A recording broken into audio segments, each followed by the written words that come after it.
నెల్లూరు జిల్లా కలువాయి మండలం bus stand centre నందు శనివారం తెలుగుదేశం పార్టీ 43వ ఆవిర్భావ దినోత్సవ వేడుకలు ఘనంగా జరిగాయి. ముందుగా ఆ పార్టీ నాయకులు తెలుగుదేశం పార్టీ జెండాను ఆవిష్కరించి అందరికీ స్వీట్స్ పంచి సంబరాలు చేసుకున్నారు. మండల పార్టీ అధ్యక్షులు వెంకటేశ్వర నాయుడు మాట్లాడుతూ మహానాయకుడు నందమూరి తారక రామారావు గొప్ప సంకల్పంతో ఊపిరి పోసుకుని తెలుగు ప్రజల నాడిగా తెలుగుదేశం పార్టీ మారిందని అన్నారు. చంద్రబాబు సారథ్యంలో ప్రజల ఆత్మగౌరవానికి ప్రతీకగా తెలుగుదేశం పార్టీ నిలుస్తోందని తెలిపారు.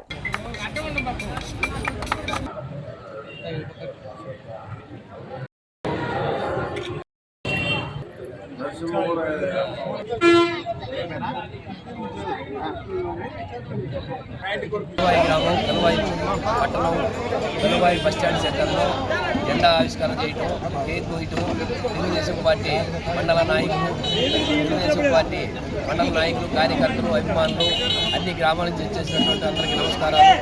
అదేవిధంగా ఈరోజు ఎన్టీ రామారావు గారు 1982 మార్చి 29వ తారీఖున తెలుగుదేశం పార్టీ స్థాపించడం జరిగింది. ఆ రోజుకి సినిమా ఫీల్డ్లో మగటం లేని మహారాజుగా వెలుగుతున్నారు. ఆయన నటించిన సినిమాలన్నీ కూడా ఓవర్ హిట్ అవటం, అంతా పేద బడుగు బలహీన వర్గాల వారు ఆయన సినిమాలు చూసి ఇంప్రెస్ అయినారు. వాళ్ళకందరికి కూడా ఏదో చేయాలి, నేను రాజకీయంగా ఆర్థికంగా బాగా సంపాదించుకున్నాను, సినిమా రంగంలో నేను బాగా సంపదగా సంపాదించుకున్నాను, దానికోసంగా నా పేద ప్రజలకు అందరికి కూడా కొంత సహాయం చేయాలి. ఆ రోజు ఉన్నటువంటి పరిస్థితుల్లో రాష్ట్రంలో ఒక కాంగ్రెస్ పార్టీ తప్ప ఇతర పార్టీలు లేవు. అదేవిధంగా ఎన్నో ఇబ్బందులకర పరిస్థితుల్ని ఆయన చూడటం జరిగింది. వాటన్నిటినీ మనసులో పెట్టుకొని తెలుగుదేశం పార్టీ ప్రాంతీయ పార్టీని స్థాపించడం జరిగింది. స్థాపించిన తర్వాత 1983 9 నెలల్లోనే ఆయన అధికారంలోకి రావడం జరిగింది.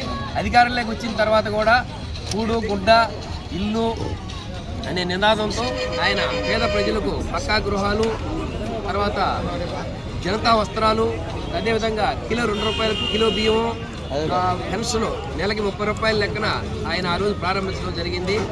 అదేవిధంగా ఒక సంచలనంగా రాజకీయాల్లో సృష్టించినటువంటి వ్యక్తి. ఈరోజు ఇక్కడ ఉండే వాళ్ళందరం కూడా తెలుగుదేశం పార్టీ నాయకులు, కార్యకర్తలు చెప్పుకునే వాళ్ళం కూడా ఆయన ఆ రోజు పెట్టిన దీపమేను. దానివల్ల ఎంతోమంది తెలుగుదేశం పార్టీ నుంచి నాయకులుగా, మినిస్టర్లుగా, ఎంపీలుగా, కేంద్ర మంత్రులుగా ఎంతో ఉన్నత పదవులు అధిరోహించినటువంటి చరిత్ర తెలుగుదేశం పార్టీది. దాన్ని ఆయన తదనంతరం ఆయన అల్లుడు గారు అయినటువంటి చంద్రబాబు నాయుడు గారు అభివృద్ధి, సంక్షేమం అనే 2 కళ్ళతో ఆయన పరిపాలన చేయడం జరుగుతుంది. అదేవిధంగా మన రాష్ట్రంలో, మన జిల్లాలో మన శాసనసభ్యులు పురుగుల రామకృష్ణ గారు కూడా ఎంతో అభివృద్ధి కార్యక్రమాలు చేస్తూ ఆయనతో పోటీపడి గత 14-19 సంవత్సరంలో సీఎం రిలీఫ్ ఫండ్ తెప్పించడంలో ఆయన చంద్రబాబు గారి నియోజకవర్గాలు రాష్ట్రంలో 1వ స్థానంలో ఉంటే వెంకటగిరి నియోజకవర్గం 2వ స్థానంలో నిలిపినటువంటి వ్యక్తి మన కురుగుల రామకృష్ణ గారు. అదేవిధంగా అనేక అభివృద్ధి కార్యక్రమాలు ఎవరు పోయినా కానీ వెంటనే ఏ వ్యక్తి ఫోన్ చేయటం, లెటర్లు ఇవ్వటం, ఆఫీసర్లకు చెప్పి ఫోన్ చేయటం జరుగుతుంది. ఆయన ఆదేశాలతో కలువాయి మండలంలో ఇందాక రఘువన్న గారు చెప్పినట్టు ప్రతి గ్రామంలో ఏమేమి సమస్యలు ఉన్నాయో అన్నీ కూడా తెలుసుకొని అన్నిటి కూడా పరిష్కారం దిశగా ప్రయత్నిస్తామని కోరుకుంటూ 43వ ఆవిర్భావ దినోత్సవాన్ని ఇంత ఘనంగా జరుపుకోవడం చాలా సంతోషకరమైనటువంటి విషయం. పార్టీ ఆవిర్భించిన 9 నెలల కాలంలోనే ప్రపంచ రికార్డు సొంతం చేసుకున్నటువంటి ఘనత మన నందమూరి తారక రామారావు. ఆయన తరువాత పార్టీని భుజస్కంధాల మీద తీసుకొని ఎంతో విజయవంతంగా నడిపిస్తున్నటువంటి ఘనత మన చంద్రబాబు నాయుడు గారికి. ఈ 4 దశాబ్దాల కాలంలో 4 సార్లు ముఖ్యమంత్రి అయినటువంటి ఘనత చంద్రబాబు నాయుడు గారికి. 4 సార్లు ప్రతిపక్ష హోదాలో ఉండి 10 సంవత్సరాలు తెలుగుదేశం పార్టీని విధ్వంసం చేయాలని ప్రయత్నం చేసినా కూడా పార్టీ అనేది ప్రజల గుండెల్లో నుంచి వచ్చినటువంటిదని నిరూపించినటువంటి వ్యక్తి చంద్రబాబు నాయుడు గారు. మళ్ళా అధికారం చేపట్టి మళ్ళా అధికారం కోల్పోయినా కూడా నాయకుల్ని, కార్యకర్తల్ని వేధింపులు గురి చేసినా కూడా భయపడకుండా నేనున్నాను మీ వెంట అని నారా చంద్రబాబు నాయుడు గారి కుటుంబం రోడ్ల మీదకి వచ్చి ఈ యొక్క పార్టీ కార్యకర్తలు నడిపించి పార్టీని ఈరోజు విజయ పదవిలో నడిపించినటువంటి ఘనత చంద్రబాబు నాయుడు గారి అయితే ఆ విధమైనటువంటి కార్యకర్తలను ఇచ్చినటువంటి ఘనత రామారావు గారికి, ఆ విధమైన కార్యకర్తలు కలిగినటువంటి తెలుగుదేశం పార్టీ చిరస్థాయిగా ఈ రాష్ట్రానికి సుభిక్షమైనటువంటి తెలుగుదేశం పార్టీ సుభిక్షమైనటువంటి పరిపాలన అందించి ముందుకు నడిపించి ప్రజల్ని అభివృద్ధి పదంలో నడిపిస్తారని ఆశిస్తూ ఉన్నాం. ఈరోజు కొలవాయి మండలంలో పాత తెలుగుదేశం లేనులు ఆ రోజు వేణుగోపాల్ రెడ్డి గారితో పట్టింది ఈ మండలంలో తెలుగుదేశం పార్టీ అభివృద్ధికి ఎంతో కృషి చేసినటువంటి వ్యక్తిని ఈరోజు మళ్ళీ తెలుగుదేశం పార్టీలోకి వచ్చి గతంలో ఉన్న పార్టీ యొక్క విధి విధానాలు నచ్చక ఎటువంటి అభివృద్ధి కార్యక్రమాలు లేకపోవడంతో గ్రామాలు పంచాయతీలు మూలపడడంతో ఆ పద్ధతులు నచ్చక మళ్ళీ పాత మిత్రులతో కలిసి పార్టీలో కలిసి పనిచేయాలనే ఒక సదుద్దేశంతో మీ ముందుకు రావడం జరిగింది.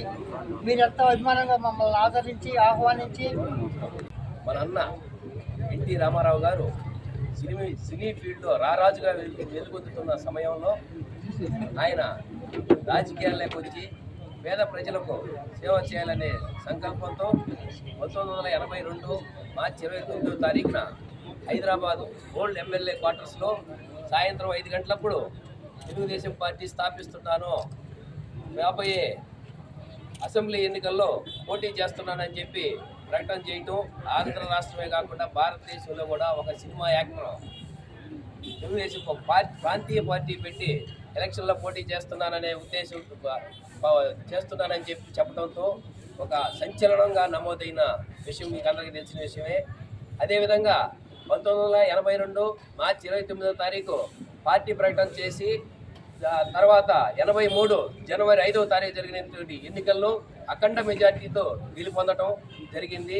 తర్వాత జరిగినవన్నీ మీకు అందరికీ తెలిసిన విషయాలే. కూడు గుడ్డ పేదలకి కూడు అనే నినాదంతో ఆయన తెలుగుదేశం పార్టీ స్థాపించి ముఖ్యమంత్రిగా ప్రమాణ స్వీకారం చేసిన తర్వాత అప్పుడే ₹2 కిలో బియ్యం, జనతా వస్త్రాలు, పక్కా గృహాలు ఇవన్నీ కూడా అనేక సంక్షేమ కార్యక్రమాలు ఆయన పెట్టినవే. తర్వాత పెన్షన్ అనేది ఆ రోజు ఆనాటి పరిస్థితులను బట్టి ఆయన వితంతువులకి వృద్ధులకి ₹30తో పెన్షన్ మొదలు పెట్టడం జరిగింది. దాన్ని కొనసాగిస్తూ ఈనాటి ముఖ్యమంత్రి నారా చంద్రబాబు నాయుడు గారు అదేవిధంగా కొనసాగిస్తూ సంక్షేమం అభివృద్ధి 2 కళ్ళులాగా ఆయన పరిపాలన సాగించడం జరిగింది. కొన్ని కారణాల వల్ల మనం 14-19లో మనం అధికారంలో ఉన్నాము. 19-24లో కొన్ని కారణాల వల్ల ఓడిపోవటం జరిగింది. ఆ ఓడిపోయిన తర్వాత వచ్చినటువంటి ముఖ్యమంత్రి గారు ఈ రాష్ట్రాన్ని ఏ విధంగా విధ్వంసం చేసినారో మీకు అందరికీ తెలిసిన విషయమే. దాన్ని గాడిని పెట్టు ఇప్పటి ముఖ్యమంత్రి చంద్రబాబు నాయుడు గారు ఒక పరిపాలనని గాడిలో పెట్టుకుంటూ అదేవిధంగా అభివృద్ధిని కానీ సంక్షేమం కానీ ఒక క్రమపద్ధతిగా చేసుకుంటూ వస్తున్నారు. అదే సూపర్ 6 పథకాలు అనేది ఆయన ప్రకటించడం జరిగింది. వాటిల్లో కొన్ని పథకాలు అమలు చేసినారు. మరో పథకాలు కూడా ఇంకా ప్రజలు ఎదురు చూస్తున్నారు. ఆయన చెప్పిన సంక్షేమ పథకాలు ఇంకా కొన్ని ఇవ్వలేదని అవన్నీ కూడా రేపు మే, జూన్, జూలైలో అన్నీ కూడా ఇస్తామని చెప్పడం జరిగింది. అదేవిధంగా మన నియోజకవర్గంలో మన ఎమ్మెల్యేగా కురుగుల రామకృష్ణ గారు 3వసారి గెలవడం జరిగింది. ఆయన నాయకత్వాన ఎన్నో అభివృద్ధి కార్యక్రమాలు ఎప్పుడూ జరగనటువంటి విధంగా మన గ్రామాల్లో అభివృద్ధి కార్యక్రమాలు చేసుకుంటున్నాము. ఇప్పుడు కూడా ఎవరైనా పోయి మాకు ఈ పని కావాలంటే వెంటనే రెస్పాండ్ అయ్యి ఫోన్ చేయాల్సిన వాళ్ళకి ఫోన్ చేయడం, లెటర్ కావాల్సింటే లెటర్ వేయడం చేస్తున్నారు. ఈ విధంగా ముందుకు పోవాలని మనందరం కోరుకుంటూ ఈరోజు ఆవిర్భావ దినోత్సవం జరుపుకుంటున్నాము. దీనికి వచ్చేసినటువంటి అందరికీ నమస్కారాలు తెలియజేసుకుంటూ ఆయన అక్రంగా జైల్లో పెట్టించారయ్యా నాయన. ఏ విధంగా ఏ కేసు ఏది రుజువు కాలేదు. ఆ విధంగా మందేంది చంద్రబాబు నాయుడిని ఎన్నో హింసలు పెట్టాడో చేసింది ఊరికినే బాధ. ఇంకా నిన్ను ప్రజలు ఎన్నుకోరు. రౌడీ రాజ్యాలు వద్దు ఈ రాష్ట్రంలో. ఈ రాష్ట్రం బాగుపడాలంటే అభివృద్ధి. నువ్వు పోలవరం దెబ్బతీసావు, రాజధాని లేకుండా చేశావు.